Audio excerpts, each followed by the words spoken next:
សួស្តីបងប្អូនសិស្សានុសិស្សទាំងអស់ចឹងថ្ងៃនេះលោកគ្រូសូមលើកយកប្រតិបត្តិទី2យកមកបង្ហាញជូនដល់បងប្អូនបាទចឹងនៅក្នុងប្រតិបត្តិទី2គេថាម៉េចតាមរូបខាងក្រោមចូលគណនាស៊ីន A កុស A បាទចឹងរូបទី1កបាទកស៊ីន A កុស A ចឹងយើងរកបែបម៉េចចាឥឡូវយើងមើលតាមរូបមុំ A B C បាទចឹងគេឲ្យរកកុស A ចឹងត្រង់មុំ A ចឹងមកត្រង់មុំ A យើងត្រូវកំណត់ជ្រុងសិនចឹងជ្រុងនៅជាប់មុំយើងអានថាជ្រុងជាប់ចឹង AC ជាជ្រុងជាប់ចំណែកឯ BC ជាជ្រុងឈោងហើយអ្វីនឹងគេនេះគេហៅថា E ប៉ូប៉ុន្តែដោយសារតែជ្រុងមួយយើងអត់ស្គាល់ពីជ្រុងអី BC យើងអត់ស្គាល់ទេចឹងដើម្បីរក BC យើងតាមពីតកមកគឺ AB បាទ AB ការ៉េស្មើនឹង AC បូកនឹង BC ការ៉េបាទបឋមបំណងយើងចង់ដឹង BC ចឹងយើងលើកអីបាទលើក AC ទៅរក AB មកចឹងបាន AB ការ៉េដក AC ការ៉េបន្តទៀតយើងធ្វើការចំនួនចូលមកចឹង AB ការ៉េបាទ AB ការ៉េស្មើ5ចឹងកន្លែងនេះយើងចំនួនដល់លេខ5 AC ការ៉េបាទចឹង AC ការ៉េស្មើ3ចឹងកន្លែងនេះយើងចំនួនដល់លេខ3ចឹង5ការ៉េ25 3ការ៉េ9ចឹងដកទៅឃើញដល់5 6បន្តទៀតបើឃើញ16ហើយវត្ថុបំណងចង់បាន BC ចឹងយើងបំពាក់រឿងមកចេញសញ្ញាបូកដកប៉ុន្តែកន្លែងនេះគួរដាក់បូកដកដោយសារតែប្រវែងវាធំជាង0ជានិច្ចចឹង16ចេញពីរឿងមកបាន4បន្ទាប់ពីយើងឃើញ BC ស្មើ4ហើយចឹងជ្រុងទាំង3យើងស្គាល់ហើយយើងឈានទៅដល់រកស៊ីននៃមុំ A បាទចឹងដើម្បីរកស៊ីននៃមុំ A យើងធ្វើម៉េចបាទ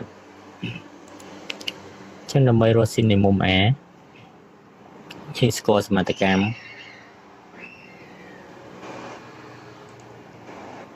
បាទចឹងទី1បើយើងសិនជាយើងចង់រកស៊ីននៃមុំ A គឺស្មើនឹងជ្រុងឈា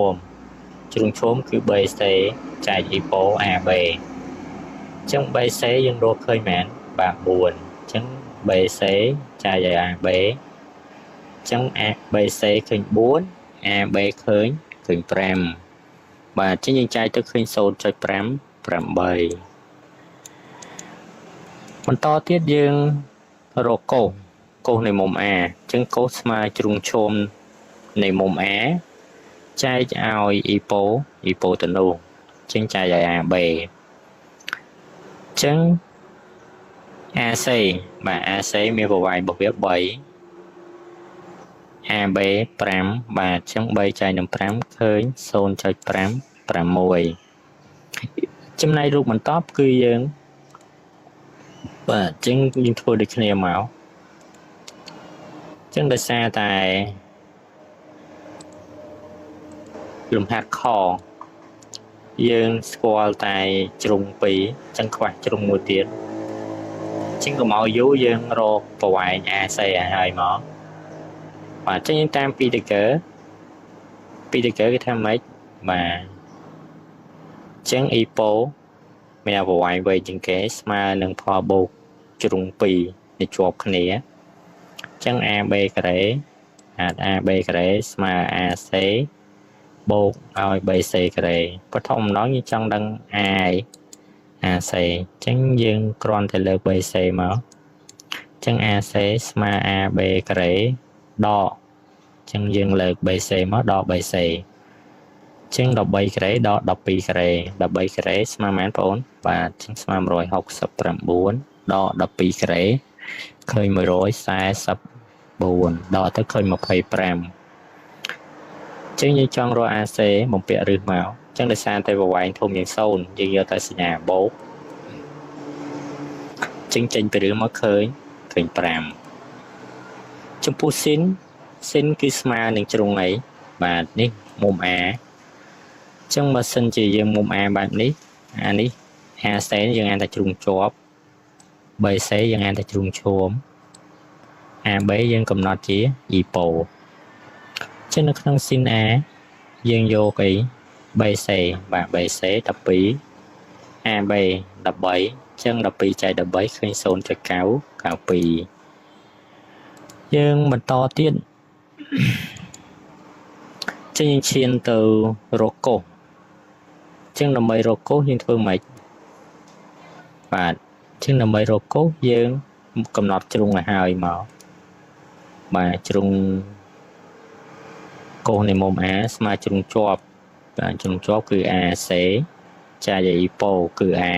AB ចឹង AC យើងរកឃើញ5 BC រកឃើញ10 13ចឹងយើងចាយទៅឃើញ 0.35 8 ឥឡូវយើងចូលចំណុចបន្តទៀតនេះមើលនៅក្នុងរូបគោយើងត្រូវបាទចឹងគេប្រាប់ជ្រុង2បើគេប្រាប់ជ្រុង2យើងនៅបាត់ជ្រុងមួយទៀតគឺជ្រុងអីបាទជ្រុង AB ចឹងយើងធ្វើការជំនួសមកតាមពីតកឺ AB ការ៉េស្មើ AC បូកឲ្យ BC ការ៉េចឹង AC ឃើញមែនបាទ3 BC ឬ3លេខជាការ៉េចឹងលេខជាការ៉េចេញពីរួច3 1ការ៉េស្មើ1បូកទៅឃើញ4បើឃើញ4យើងរក AB មកបំពាក់ឬចឹង4ចេញមកបាន2យើងចង់រកស៊ីនបាទយើងចង់រកស៊ីនយើងគ្រាន់តែយកអីបាទចឹងមុំ A នៅទីនេះបើមុំ A នៅទីនេះនេះ AC ជាជ្រុងអីបងប្អូនបាទជ្រុងជាប់ចុះ BC បាទជាជ្រុងឈាមចុះអ្វីនឹងគេជា EPO ចឹងយើងចង់រកស៊ីនយើងស្មើនឹងអីបាទជ្រុងឈាមគឺ BC ចែកនឹងអី EPO AB ចឹង BC ឃើញគ្រឹះ3 AB យើងរកឃើញ2ចឹងឬ3ចែក2ឃើញ 0.60 បាទសំទោស 0.856 បន្តទៀតយើងទៅរកអីទៅរកកុស